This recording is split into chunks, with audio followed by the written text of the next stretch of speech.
Tax collection at source. What is the TCS? What are the new rates of TCS? Whether TCS is applicable on all foreign remittances? What are the new rules regarding the international credit card payments? There are so many questions surrounding the TCS and there is so much of confusion.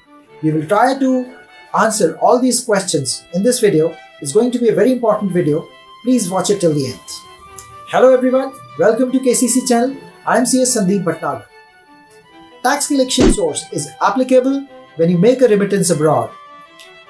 Section 2061G was brought about in the Income Tax Act in the Budget 2020, under which when you make a payment under the Liberalised Remittance Scheme, you have to pay tax collection at source.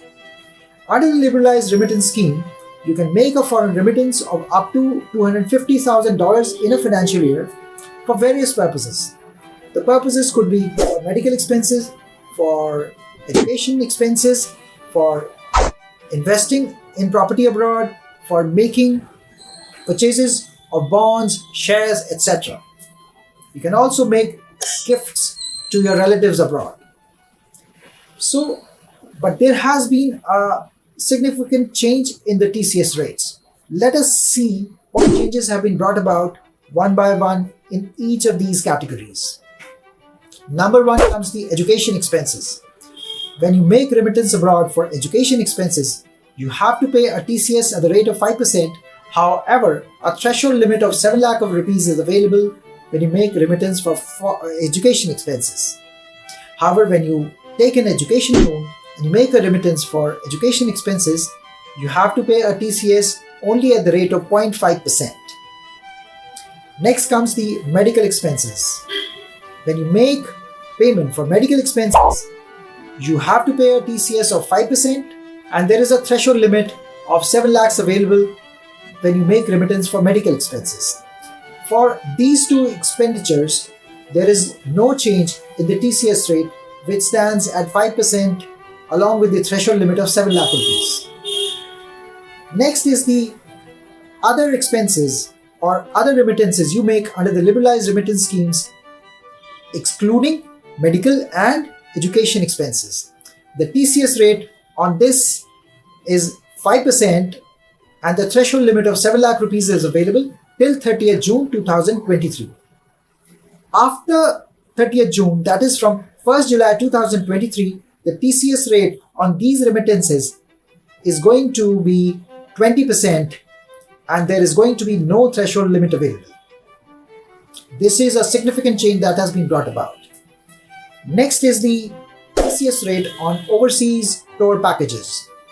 Earlier, the overseas tour packages attracted TCS rate of 5% without any threshold limit, which has now been changed to 20% without any threshold limit. So that means when you buy an overseas tour package, you have to pay 20% TCS rather than 5%, which was the rate earlier. Now, after the changes in the TCS rates, let us see what are the new rules regarding the international credit card payments. In the case of international credit card payments, earlier there was no TCS and these were not covered under the liberalized remittance scheme. Now all that has changed.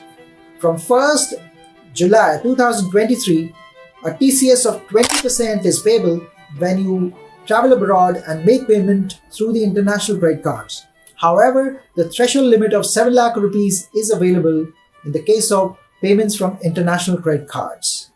Now, whether TCS is a cost or you can utilize it in paying your taxes. Yes, that is true. When you pay TCS to the authorized dealer files its return and the TCS that you have paid to the authorized dealer, it gets reflected into your 26AS. And when you file your income tax return, you can take the credit of this TCS and you can reduce your income tax liability. So TCS is not a cost. Now, there are some payments which are not covered under the TCS when you make some foreign remittances. Number one, when you are traveling abroad for business purposes, you are not required to pay the TCS, and such expenses are also not covered under the liberalized remittance scheme. For example, if you are traveling abroad through a company in which you are employed and you are making expenditures for travel, for hotel, for fooding, then it is not covered under the TCS. Second, when you are making payments from your international credit card for purchase of goods and services abroad from India, then also you are not required to pay any TCS.